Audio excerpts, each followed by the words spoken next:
La réalité du marché aujourd'hui, c'est-à-dire qu'on a, pour les jeunes comme moi, qu'on a commencé dans l'industrie pharmaceutique il y a un certain nombre d'années, à l'époque, on avait commencé et tout le futur nous souriait. C'était entre guillemets facile d'amener un nouveau médicament sur les marchés.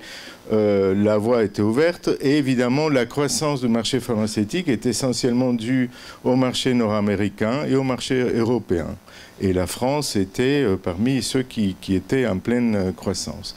Aujourd'hui, comme vous le savez, la réalité est complètement différente. Les États-Unis encore sont en croissance, l'Europe beaucoup moins et encore moins la France. Et en revanche, il y a une énorme croissance sur les pays qu'on appelle femmes émergents, c'est-à-dire les pays de l'Asie du Sud-Est, Brésil, Mexique, etc., etc. Avec des besoins aussi qui sont pas tout à fait, ou qui n'étaient pas tout à fait les mêmes, mais qu'on commence à voir deviennent de plus en plus proches des besoins de nos pays en termes de besoins thérapeutiques, j'entends.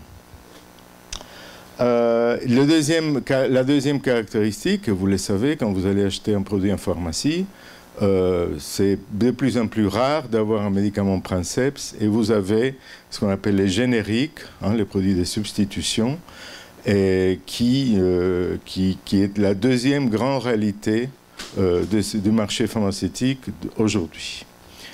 La diapo suivante. Donc, simplement pour illustrer mes propos, en 2010, vous avez les premiers médicaments en termes de chiffre d'affaires à l'époque, qui étaient ceux-là, hein, tous les 5 là, donc notamment le Lipitor, qui est un anticholestérol, qui a fait des milliards et des milliards de dollars, d'euros, des livres, ce que vous voulez, des bénéfices, pendant très très très longtemps. C'était de loin le numéro 1. Et aujourd'hui, ces médicaments, comme tous ceux-là, sont des médicaments qui sont génériques.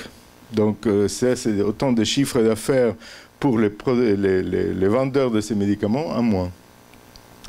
Et l'autre caractéristique, quand vous regardez 2010, c'est que ceux qui suivent, c'est des produits, en fait, des biopharmaceutiques, qui est une autre caractéristique du marché pharmaceutique qui évolue, comme on va le voir tout à l'heure. Il y a un seul survivant ici des molécules chimiques classiques qui est aussi un anticholestérol, qui est le seul aujourd'hui à rester comme médicament princeps, pas encore généricable, mais très bientôt ça le sera. Alors, une autre façon, ça c'est en France, en 2012, vous avez les produits qui allaient devenir génériques, et quand vous regardez ici les chiffres d'affaires de Lipitor, hein, ou Taor en France, le nom, et c'est énorme, et tout ça, ça représente par exemple, pour Pfizer, qui était le producteur de Lipitor, plus de 30% de ces chiffres d'affaires. Donc vous voyez, perdre du jour au lendemain, cette quantité d'argent, ça doit avoir un impact quelque part. Et ça, c'est aussi pour toutes les autres boîtes qui représentaient la perte de ces produits, la transformation en générique.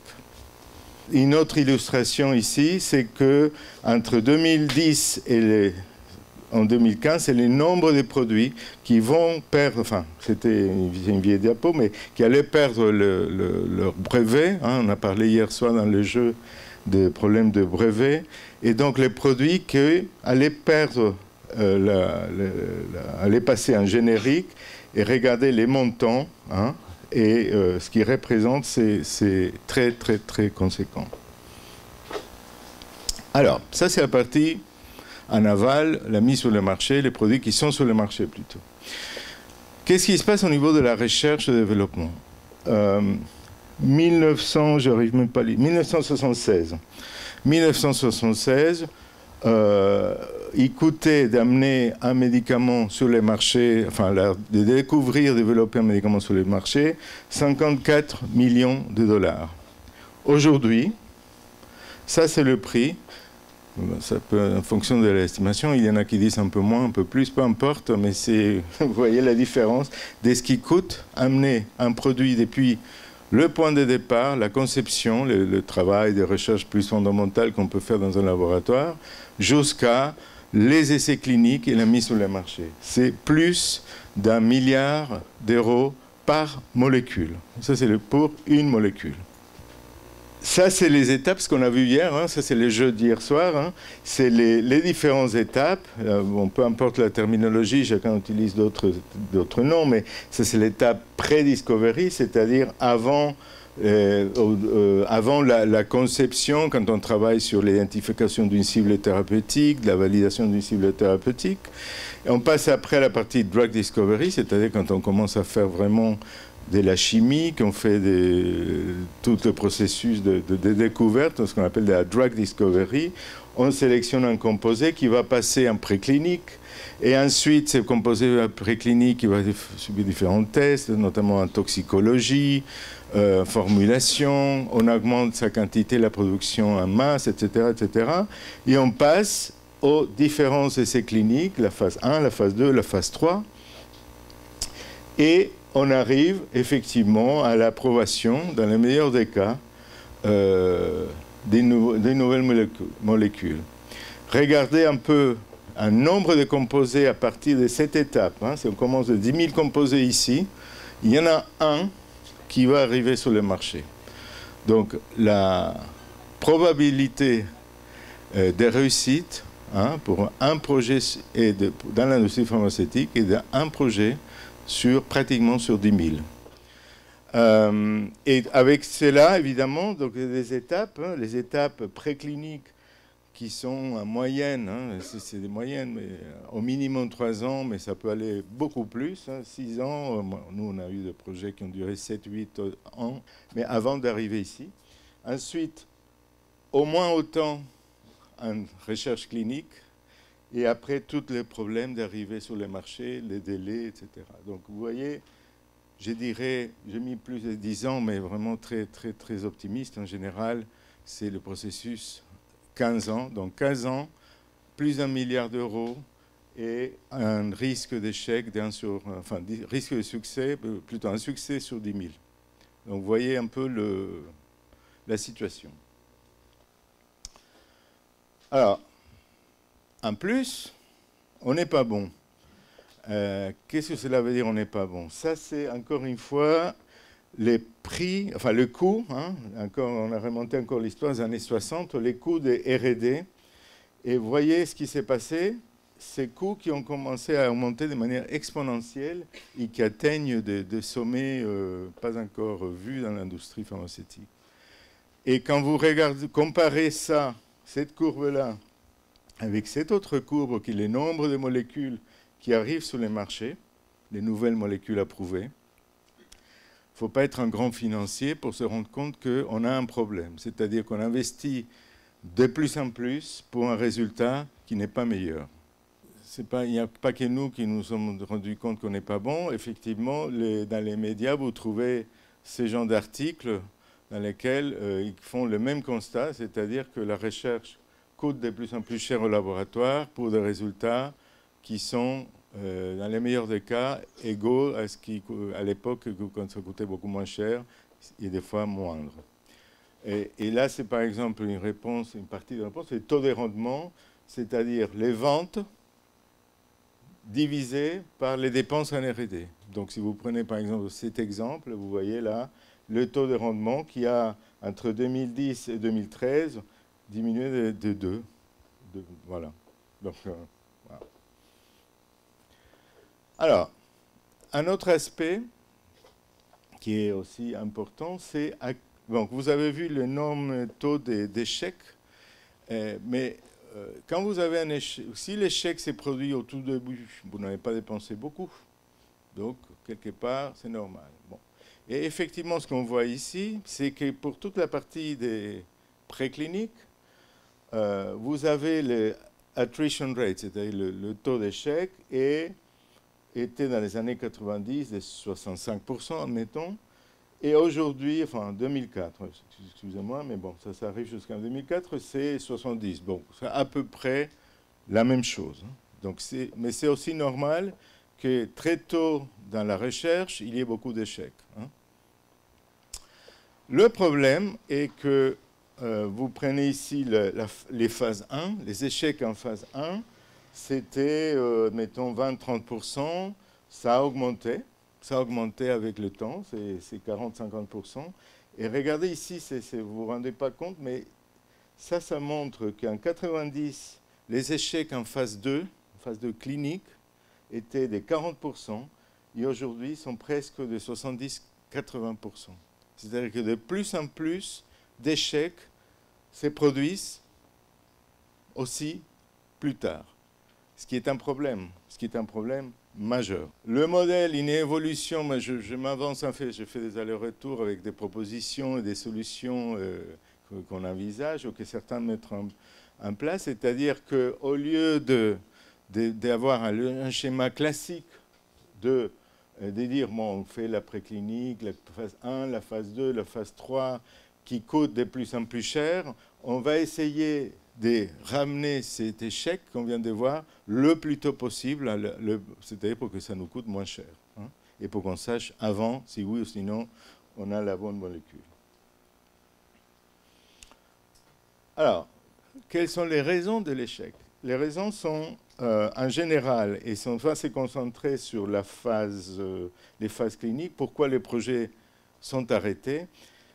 Vous avez les projets en phase préclinique, 80%, pardon, oui, 80% sont dus à un problème de safety, c'est-à-dire de sécurité. Et c'est vrai qu'on a un taux d'échec énorme dans les essais précliniques parce que c'est très difficile d'anticiper et souvent on arrive avec la molécule du siècle qu'on pense qu'elle est la bonne, on commence à faire des essais de toxicité chez l'animal et on se rend compte qu'on a des problèmes et qu'on ne va pas avoir une marge thérapeutique suffisante chez l'homme et on est obligé d'arrêter. Plus on avance, plus ça devient de moins en moins, heureusement, présent, ces problèmes de safety, de sécurité. Mais en revanche, si vous prenez la phase 2A, qui est la phase on a discuté en tout cas hier dans la table, hier soir, donc c'est la phase de preuve du concept en général, que la molécule marche en fait, l'échec, c'est dû à manque d'efficacité. C'est-à-dire qu'on arrive jusque-là et on se rend compte au bout de je ne sais pas combien de temps que la molécule ne marche pas, n'est pas efficace. Et vous avez, évidemment, dès que vous avez dépassé les stades du preuve du concept et que vous passez, vous croyez, et hier quelqu'un m'a posé la question là, dans la table justement, et qu'on croit que ça y est, c'est bon, on a passé les preuves du concept, donc ça doit marcher en phase 2B ou en phase 3, eh bien non. Parce qu'on a maintenant, on va exposer beaucoup plus de patients, en général dans des conditions plus proches de la vie réelle, c'est-à-dire que le médicament sera dans le marché, et on se rend compte assez souvent, et c'est très dur, mais on se rend compte qu'en fait, la molécule qui avait marché dans la phase 2 ne marche plus dans la phase 3, par exemple. Donc vous imaginez, je vous donne un exemple, des GSK, on avait une molécule qui est un agent anti-inflammatoire pour la plaque d'athérosclérose. Le développement de cette molécule a coûté sûrement plus qu'1 milliard d'euros. On travaille chez GSK depuis milieu des années 90, fin des années 90, sur cette molécule. Elle vient de passer 2 grands essais des phases 3 sur des problèmes cardiaques, d'ischémie cardiaque, et 2 études qui ont duré 3-4 ans, chacun 15 000 patients. Elle avait une preuve de concept positif. Hein. Ça, je parle des essais des phases 3, mais les 2 études sont négatives. Et il n'y a aucun effet sur la plaque d'athérosclérose de cette molécule. Donc vous imaginez, donc ça c'est un taux d'échec qui arrive. Si on revient à la 2 diapos précédentes, pardon, voilà, ça c'est un échec qui arrive là. Hein, c'est un échec qui arrive là en fin de phase 3. Quand tout le monde est prêt pour... Ils avaient commencé déjà à rédiger les dossiers d'enregistrement. Voilà, la cruauté. Alors, ensuite, ce qui est intéressant d'aller un peu plus loin et de comprendre le pourquoi pourquoi cet échec au niveau des mécanistiques, au niveau de l'efficacité de la molécule. Et donc là, ça c'est une étude que je vous conseille, ça vient de paraître récemment en Nature Reviews Drug Discovery, c'est un article fait par AstraZeneca, un groupe d'AstraZeneca.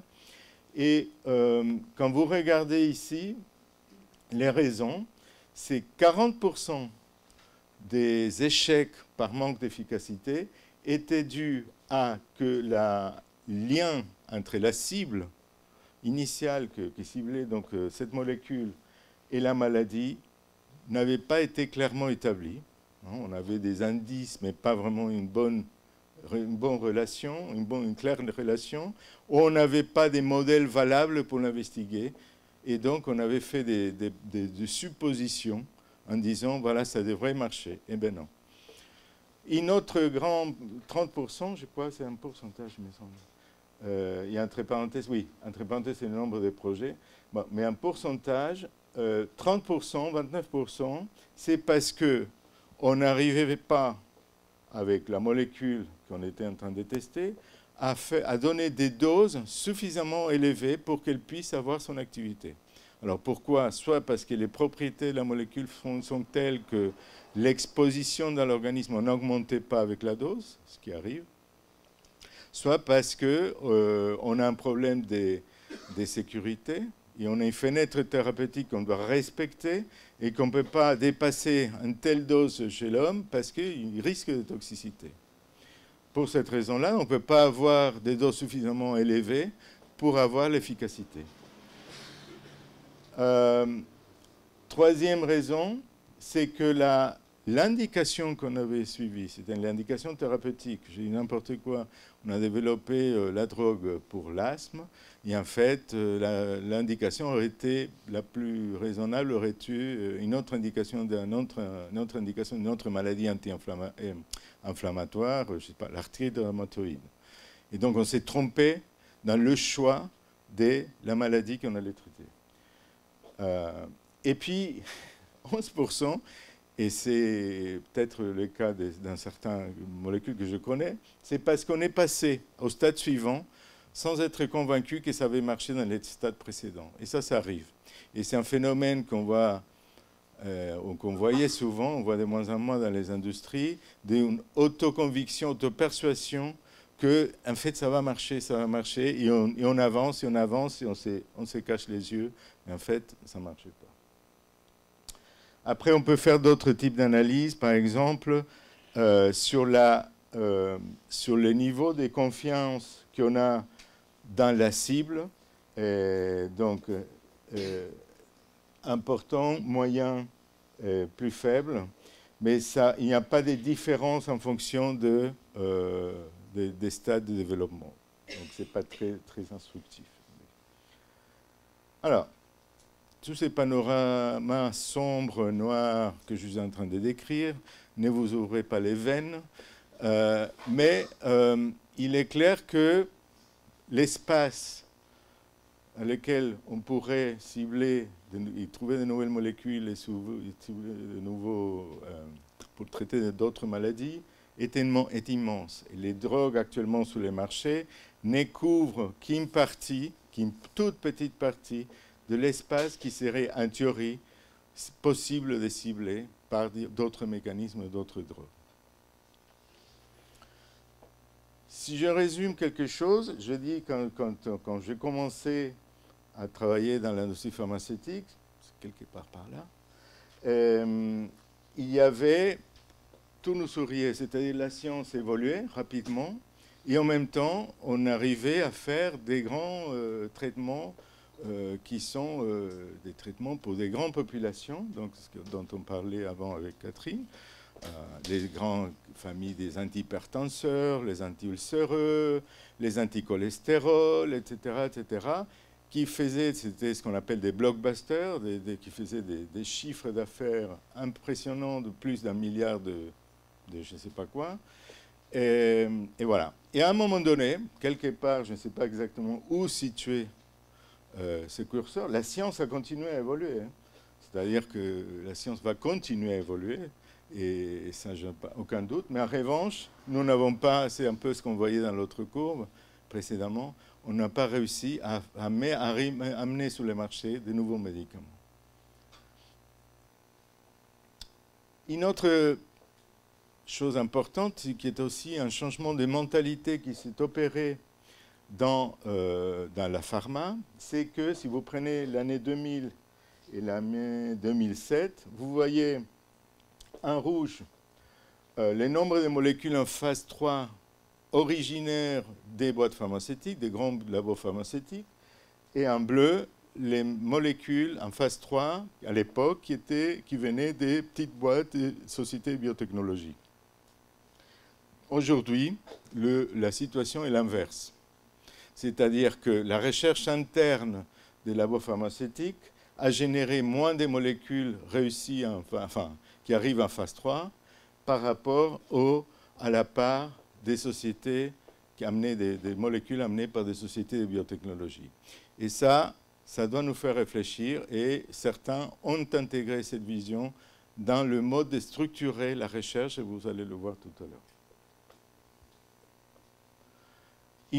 Un autre changement énorme aussi scientifique et culturel, c'est l'évolution dans les années récentes de la part des biopharmaceutiques.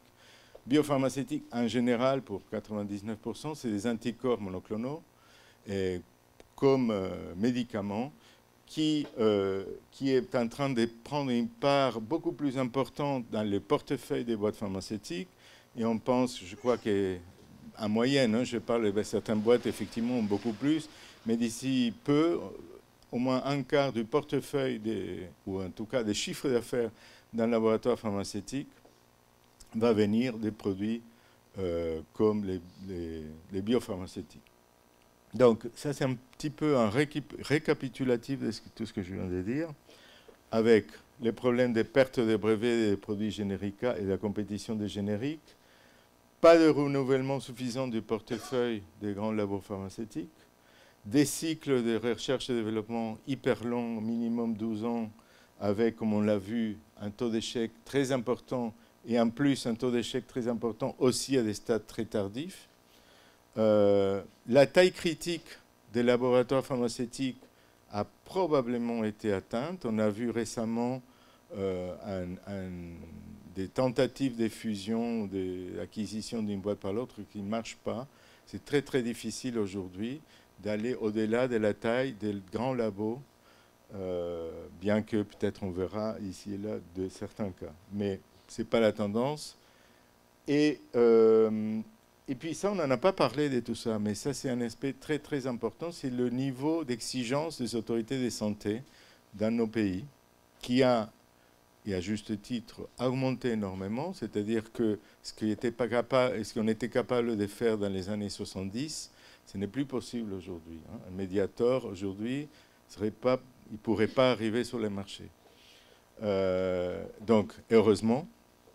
Donc, qu'est-ce qu'il demande? Il demande des médicaments de plus en plus efficaces, et comparé à d'autres qui existent déjà, montrez-nous que votre médicament est meilleur qu'un tel autre qui est déjà sur le marché et qui traite cette maladie, avec moindre risque et moins de dépenses pour la santé publique.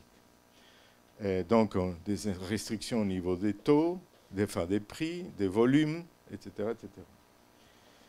À côté de ça, et c'est pour moi le plus important, c'est pour ça que je pense qu'on est tous là, c'est parce qu'il y a des besoins thérapeutiques qui ne sont pas encore satisfaits. On n'a pas guéri encore toutes les maladies. Et la diapo suivante, c'est, j'ai mis de manière non exhaustive là où je vois qu'il y a les risques et les besoins thérapeutiques les plus importants.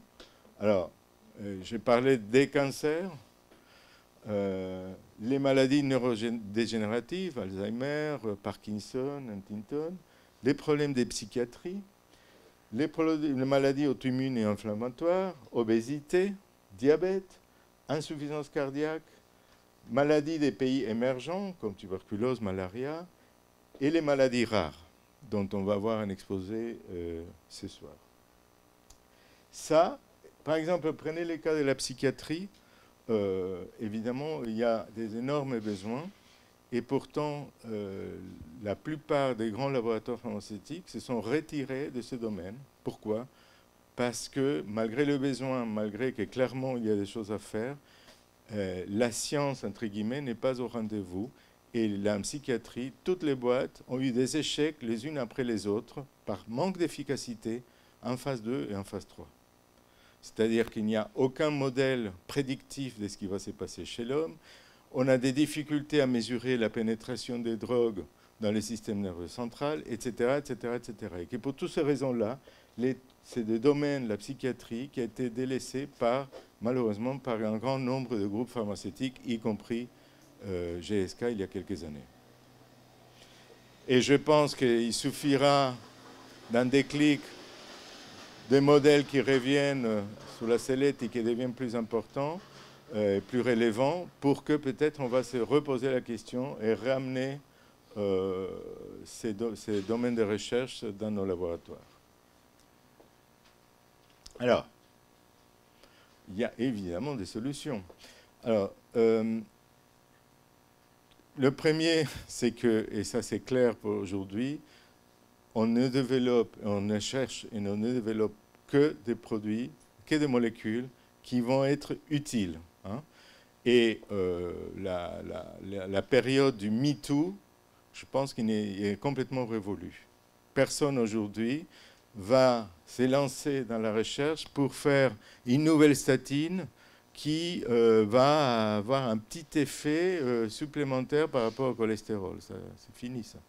En revanche, si quelqu'un arrive et qui va faire, et c'est un coup, pour baisser les cholestérols par un autre mécanisme qui donc va être beaucoup plus important que l'effet de la statine seule, là, ça sera peut-être différent. Mais il faut qu'il y ait un avantage clair et net. Un autre objectif, c'est de diminuer le risque en développement. Donc, le faire qu'au moins que l'échec, si l'échec il y a, ait lieu le plus tôt possible dans les cycles. Et prendre toutes les précautions pour que ça n'arrive pas. Donc, par exemple, très tôt, on essaye de trouver des biomarqueurs d'efficacité pour savoir est-ce que la molécule, même dans les essais de phase 1, les premières fois qu'on va chez l'homme, qu'on sache si la molécule est en train de faire quelque chose ou pas. Plutôt que de traîner ces trucs-là jusqu'à la phase 3 pour se rendre compte que la molécule ne marche pas. Alors, c'est ce que je disais tout à l'heure à propos de la psychiatrie. On va essayer de travailler sur des domaines thérapeutiques dans lesquels on pense que la science est au rendez-vous et que l'avancement de la science va nous permettre de surmonter les problèmes et les obstacles qu'on a pour amener de nouveaux médicaments dans telle ou telle indication. Les décisions en amont sont clés. C'est-à-dire que quand vous commencez un projet de recherche très en amont, dans un centre de recherche comme celui que je dirige, on va choisir les cibles qu'on pense vraiment qui ont une chance et ont une relation avec la maladie qu'on essaie de traiter.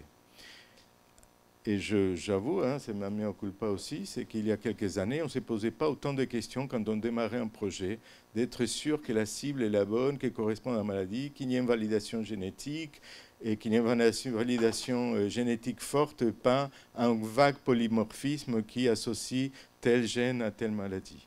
Mais vraiment, on va aller faire des études des populations, on va essayer de valider nos molécules sur des cellules humaines avant d'aller chez l'homme. Enfin, on va mettre l'accent sur tout ce qui est médecine translationnelle et pour essayer de diminuer ce risque. Les cycles de l'R&D, c'est extrêmement important. Donc, l'échec, si échec il y en a, je répète, le plus tôt possible. Et aussi faire des designs d'études cliniques plus intelligents, dans lesquels, et ça on le voit de plus en plus, même dans les essais de phase 1 aujourd'hui, on arrive à voir des marqueurs d'activité, d'efficacité de la molécule. Ce qui est considérable parce que ça nous permet d'économiser du temps et plus tard.